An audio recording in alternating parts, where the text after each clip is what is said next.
केजरीवाल को राजनीति में आए सिर्फ 10 साल हुए हैं, लेकिन उनकी महत्वाकांक्षा बहुत बड़ी है। साल 2024 के लोकसभा चुनाव से पहले ही केजरीवाल ने बहुत जबरदस्त ड्रामा रचा है। केजरीवाल की पहली रणनीति यह है कि मोदी को गंवार साबित करो और खुद को IITian बताओ। केजरीवाल ने प्रधानमंत्री की डिग्री पर भी सवाल खड़े कर दिए थे और यह कहा था कि मोदी जी अनपढ़ प्रधानमंत्री। केजरीवाल ने सूचना आयोग से दिल्ली का मुख्यमंत्री होने के नाते मोदी जी की डिग्री मांगी थी, लेकिन मामला गुजरात हाईकोर्ट चला गया और फिर गुजरात हाईकोर्ट ने केजरीवाल को बहुत तगड़ी फटकार लगाई। गुजरात हाईकोर्ट ने बिल्कुल साफ कहा कि केंद्रीय सूचना आयोग का इस्तेमाल सार्वजनिक हितों के लिए होता है, ना कि निजी आरोप लगाने के लिए। इसके अलावा हाईकोर्ट ने केजरीवाल पर 25,000 रुपए का जुर्माना भी ठोक दिया है। आज बीजेपी के सबसे धाकड़ प्रवक्ता सुधांशु त्रिवेदी ने जिस तरह केजरीवाल को जबरदस्त लताड़ा है, बिल्कुल साफ पता लग रहा है कि प्रधानमंत्री केजरीवाल के फर्जी आरोपों से कितने खिन्न हैं। एक बार सुधांशु त्रिवेदी का पूरा बयान सुनिए, फिर आगे बात करते हैं। जो अपने को कट्टर ईमानदार कहते थे, वो अब भ्रष्टतम भ्रष्ट सिद्ध होते जा रहे हैं। इसलिए कोई ना कोई तो स्वांग रचना ही है। इसलिए यह विषय जिसको लेकर एक बार फिर उनको गुजरात में कोर्ट से फटकार लगी है, जो कि उनकी प्रवृत्ति के अनुरूप भी है। ये ऐसे व्यक्ति हैं जो एक नहीं अनेक बार कोर्ट के द्वारा डांट फटकार पा चुके हैं, माफी मांग चुके हैं। इसलिए विषय प्रधानमंत्री जी की डिग्री का नहीं था, विषय तो इनके भ्रष्टाचार का था। ये उसके ओट में उसे छुपाना चाहते थे और इसीलिए ये इस प्रकार का स्वांग रचना कि जो चीज पब्लिक डोमेन में है, जो चीज यूनिवर्सिटी की वेबसाइट पे है, उसे मांगने के लिए कोर्ट में जाना, तो ये सिर्फ कोर्ट का समय बर्बाद करना ही नहीं। मैं कोर्ट का ऑब्जर्वेशन आपके सामने पुनः उसका मेंशन कर रहा हूं। Further, despite the degree in question being put on the website of the petitioner university for all to see, despite this fact being made expressly clear with precision in the pleading before the court, and despite the respondent never disputing the degree in question either during the pendency of these proceedings or even during the final hearing। यानी जब यह प्रक्रिया न्यायालय में चल रही थी, ना आपने कभी उस विषय का संज्ञान लिया, ना कोई आपत्ति दर्ज की और ना अंतिम निर्णय के समय किसी प्रकार की आपत्ति दर्ज की। And the respondent number 2 has persisted with the matter. This is one more reason to impose cost on the petition। इसका मतलब यह हो गया कि आपने सिर्फ और सिर्फ अदालत का वक्त जाया करने के लिए संवैधानिक उपकरणों को दुरुपयोग करने की दृष्टि से आपने एक कार्य किया। मुझे ऐसा प्रतीत होता है कि आम आदमी पार्टी वो पार्टी है जिसने अद्भुत पॉलिसी दी थी, एक बोतल के बदले एक बोतल फ्री। एक नॉर्मल कहावत में प्रयोग होता है ना कि फ्री की रेवड़ी, पर यहां सबसे ज्यादा फ्री की रेवड़ी बेवड़ों को मिली थी। एक पौवे के बदले एक पौवा फ्री। और जब ज्यादा पी लेता है आदमी तो मानसिक संतुलन खो जाता है। मुझे ऐसा लगता है श्री अरविंद केजरीवाल जी के साथ ऐसा ही कुछ हो गया है।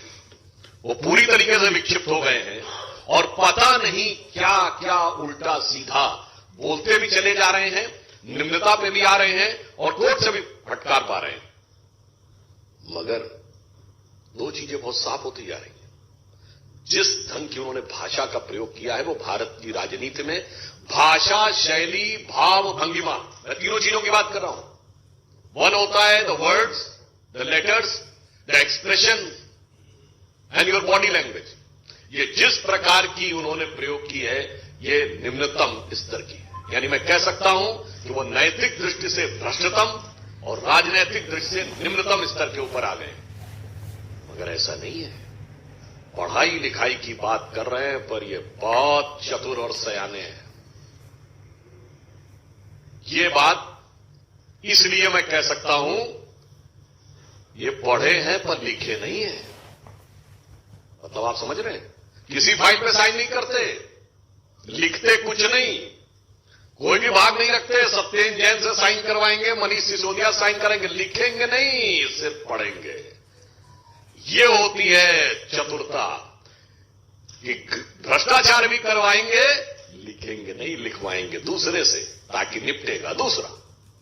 इसीलिए मैं कह रहा हूं, इनकी पढ़ाई लिखाई में बहुत सारी चीजें आपस में गुथी हुई हैं कि जो कभी लिखे नहीं, सिर्फ पढ़े की बात करे। इसीलिए तरह तरह के स्वांग रचना।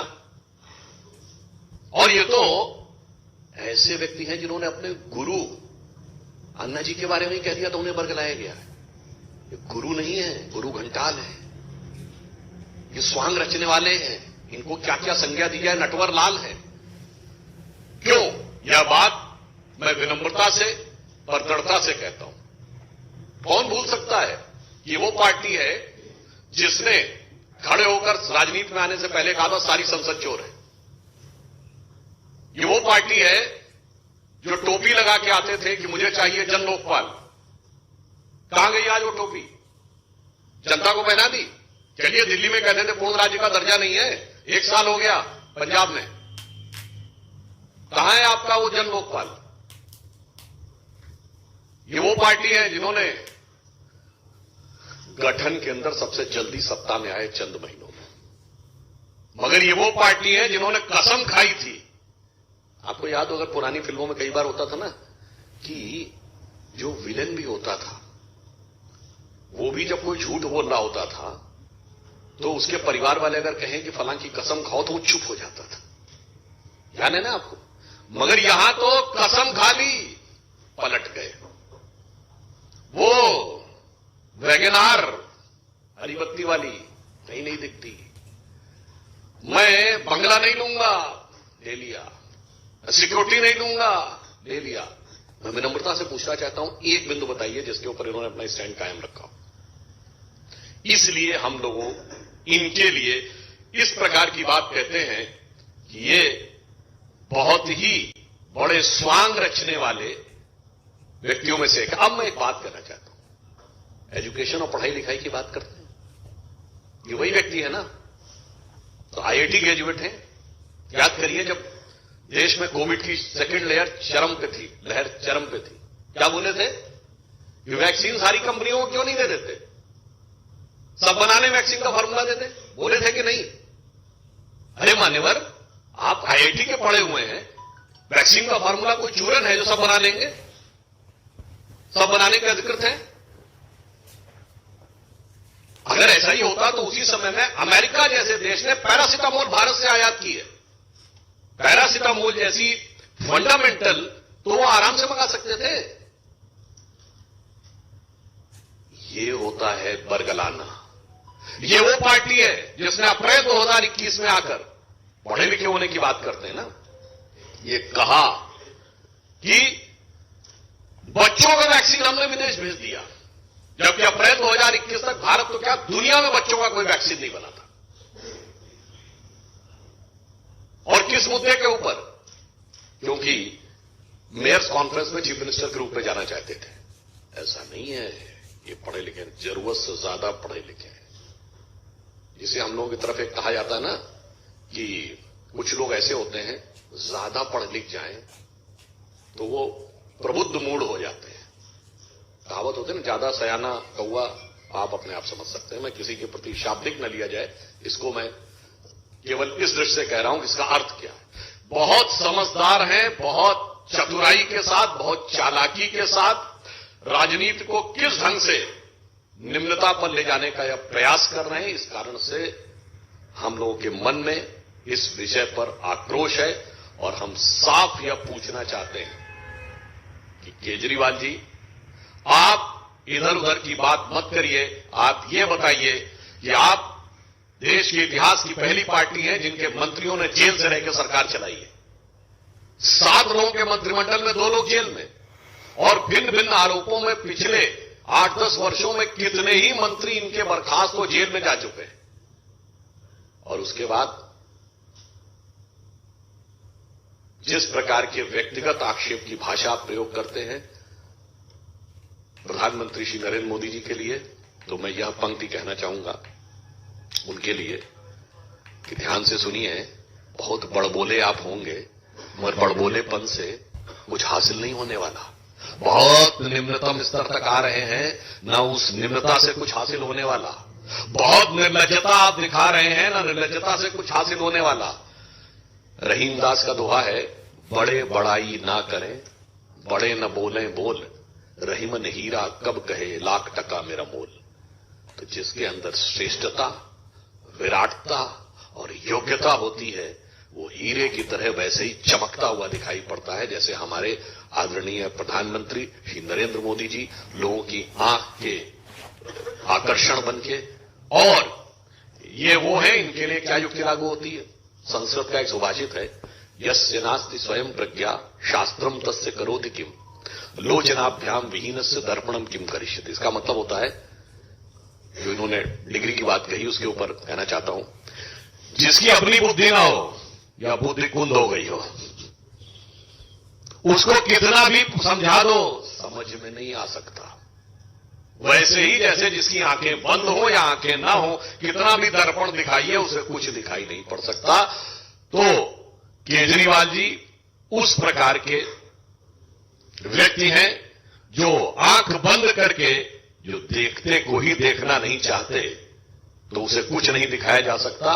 क्योंकि अब इनके ऊपर, जहां से मैंने प्रारंभ किया था वहीं पे समाप्त करता हूं, जिस ढंग से तथ्यों के आधार के ऊपर भ्रष्टाचार उत्तरोत्तर साबित होता जा रहा है, मुझे लगता है कि उस कारण से वो दबाव और बिखराव की तरफ आगे बढ़ रहे हैं। शायद विक्षिप्त होने की स्थिति में है, अथवा वो भविष्य की किसी योजना के तहत जानबूझकर यह एक आधार बनाने का प्रयास कर रहे हैं। धन्यवाद।